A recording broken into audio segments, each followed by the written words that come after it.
আপনার vocabulary stock বাড়ানোর একটা মেথড সম্পর্কে আমি আপনাদের কাছে জানাতে চাচ্ছি।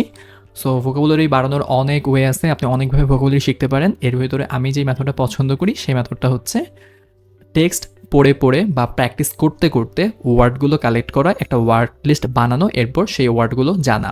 সো এটা আসলে কীভাবে করবেন সেটা আমি ডিটেলসে বলছি। আপনি এসিডি প্রিপারেশন হোক বা অন্য যে কোনো প্রিপারেশন হোক, সেই প্রিপারেশন নিতে হলে কি করতে হয়, আপনাকে বিভিন্ন প্রবলেম সলভ করতে হয়। সো প্রবলেমের ভিতরে অনেক টেক্সট থাকে, ওই টেক্সটের ভিতরে অনেক ভোকাবুলারি থাকে, যে ভোকাবুলারিগুলো হয়তো আপনি জানেন না, কখনো দেখেননি, অথবা দেখলেও খুব ভালোভাবে জানেন না, এক্সাক্ট মিনিং জানেন না। সো আপনি কি করবেন, আপনি যখন একটা প্রবলেম সলভ করবেন তখন ওই প্রবলেমের যেই ভোকাবুলারিগুলো আপনি জানেন না সেটা জাস্ট মার্ক করে রাখবেন। সেটার অর্থ বা মিনিং আপনি ইমিডিয়েট দেখবেন না ডিকশনারি থেকে অথবা গুগল থেকে, আপনি জাস্ট মার্ক করে রাখবেন।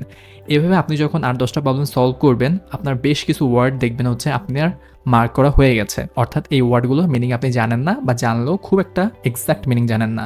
সো 10টা প্রবলেম সলভ করতে গিয়ে যদি আপনি এরকম 20টা ওয়ার্ড পান, সেই 20টা ওয়ার্ড একটা খাতায় বা আপনি যেভাবে সুবিধা হয় একটা ওয়ার্ড লিস্টে আপনি লিখে রাখবেন। অর্থাৎ আপনার 20টা ওয়ার্ড আপনি পেলেন যে ওয়ার্ডগুলো আপনি জানেন না। এখন আপনি কি করবেন, এই 20টা ওয়ার্ডের প্রত্যেকটা ওয়ার্ড আপনি গুগলে সার্চ করবেন, ওয়ার্ড লিখবেন এবং মিনিং লিখবেন, ওয়ার্ড লিখে মিনিং লিখবেন। মিনিং লিখলে গুগলে সরাসরি ওইটার সিনোনিমাস ওয়ার্ড এবং মিনিং চলে আসবে। এছাড়াও ওই ওয়ার্ডটা দিয়ে বিভিন্ন সেন্টেন্সও আপনি দেখতে পাবেন। সো এইভাবে একটা ওয়ার্ডের পেছনে আপনি 3 থেকে যদি 4 মিনিট সময় দেন, ওই ওয়ার্ডটা আপনি ভালো মতো শিখতে পারবেন।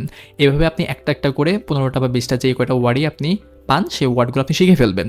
সো এইভাবে আপনি যখন প্র্যাকটিস করতে করতে ওয়ার্ড কালেক্ট করবেন এবং ওয়ার্ডগুলো শিখবেন, তখন ওই ওয়ার্ডের কনটেক্সটটা আপনার বেশি মনে থাকবে, এবং আপনি যখন গুগলে ওই ওয়ার্ডটার পেছনে 3 থেকে 5 মিনিট সময় ব্যয় করবেন, সেই ওয়ার্ডটা শেখা আপনার জন্য আরও বেশি ইজি হবে। আপনি পরবর্তীতে যখন এই ওয়ার্ডটা অন্য কোনো কোয়েশ্চেনে এনকাউন্টার করবেন, তখন আপনার মাথায় ইমিডিয়েট ওই ওয়ার্ডটার মিনিং মনে পড়ে যাবে, রাইট? সো আমি আপনাকে যেটা সাজেস্ট করছি ইন ব্রিফ, সেটা আরেকবার বলছি।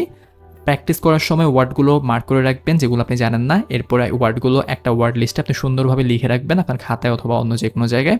এরপর একসাথে 15টা-20টা ওয়ার্ডের আপনি মিনিং গুগল থেকে দেখে নেবেন, রাইট? সো এইভাবে যদি আপনি করেন, সেক্ষেত্রে আপনার অনেক বেশি ওয়ার্ড আপনি শিখতে পারবেন, মনে রাখতে পারবেন। এছাড়া আপনার নিজের একটা ওয়ার্ড লিস্ট তৈরি হয়ে যাবে, যেটা আপনাকে ভবিষ্যতে অন্যান্য অনেক এক্সামেও হেল্প করবে। শুধু এসিটি কিংবা আইএলটিএস না, অন্যান্য এক্সামেও আপনার এই ওয়ার্ড লিস্ট আপনাকে হেল্প করবে। ধন্যবাদ।